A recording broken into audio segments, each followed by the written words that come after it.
Hello everyone, ఇప్పుడు నేను escape sequences గురించి చెప్తాను అంటున్నాను కదా. సో దాని తర్వాత ఏంటంటే ఇవన్నీ కూడా బ్యాక్ స్లాష్ క్యారెక్టర్స్ అనమాట. ప్రోగ్రామింగ్లో మనకి బ్యాక్ స్లాష్ యొక్క క్యారెక్టర్స్ ఏమైనా ఉన్నాయంటే అది back slash and back slash T and back slash R అనమాట.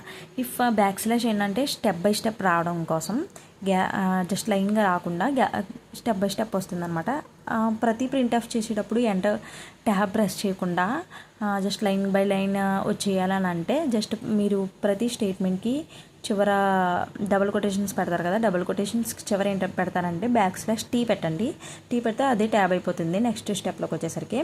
సో దాని తర్వాత ఏంటంటే బ్యాక్ స్లాష్ ఆర్. ఇది ఎలా యూస్ అవుతుందంటే ఇఫ్ మీరు ఏమైనా స్టేట్మెంట్ ఇచ్చేటప్పుడు తప్పు అనుకోండి, తప్పు అయితే ఏం చేస్తారు, యాక్చువల్లీ బుక్లో అయితే పెన్తో కొట్టేస్తాం, కానీ ఇట్లా అవ్వదు కదా. మనం ఎప్పుడో ఫస్ట్ టైం చేసేసుకుంటే దాన్ని మనం కరెక్ట్ చేసుకుంటాం, కానీ లాస్ట్లో చూసుకుంటే చాలా ఇబ్బంది అవుతుంది కదా. సో కర్సర్ అనేది ఎక్కడికి పంపించాలి, మౌస్ని యూజ్ చేసి చాలా కష్టం పడతాం. సో అందుకని చెప్పేసి మీరు ఏమైనా రాంగ్ పెడితే అక్కడ ఏం చేస్తారంటే జస్ట్ బ్యాక్ స్లాష్ ఆర్ పెట్టేసేయండి.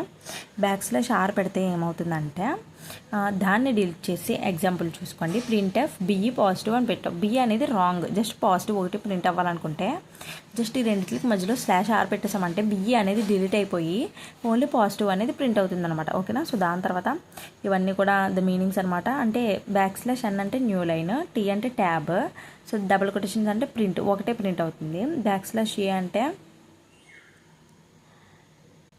2 సార్లు ప్రింట్ అవుతుంది. ప్రింట్ అలర్ట్ అనమాట, అలర్టింగ్ బెల్ అనమాట. ఇది అంటే ఎవ్రీ 10 సెకండ్స్కి బ్రేక్ తీసుకో అని అలర్ట్ చేస్తూ ఉంటుంది అనమాట. ఇఫ్ మనం బ్లాక్ స్లాష్ ఏ పెట్టి ఏమైనా మెసేజ్ ఇస్తే దాన్ని మనకి 10 సెకండ్స్ ఒక్కొక్కసారి అది స్క్రీన్ మీద చూపిస్తూ ఉంటుంది అనమాట. దాన్నే అలర్ట్ బెల్ అని కూడా అనొచ్చు. సో స్లాష్ ఆర్ అంటే క్యారియర్స్ రిటర్న్ అనమాట. ఆల్రెడీ టోల్డ్ యూనా. సో దాని తర్వాత బ్యాక్ స్లాష్ డబుల్ కొటేషన్స్ అంటే ప్రింట్స్ క్వైట్స్. జస్ట్ ఇట్లా 2 సార్లు అస్తమానం కొట్టకుండా ఏమైనా స్టేట్మెంట్ పెట్టేటప్పుడు ఇలాగా బ్యాక్ స్లాష్ డబుల్ కొటేషన్స్ పెట్టేస్తే ఏమవుతుందంటే ట్వైజ్ స్టేట్మెంట్కి ముందు అండ్ బ్యాక్ సైడ్ కూడా ఈ డబుల్ కొటేషన్స్ అనేవి ప్రింట్ అవుతాయి అనమాట. ఓకేనా. సో నెక్స్ట్ వీడియో గురించి వెయిట్ చేయండి ఫ్రెండ్స్. సో సబ్స్క్రైబ్ అయిపోండి. Thank you.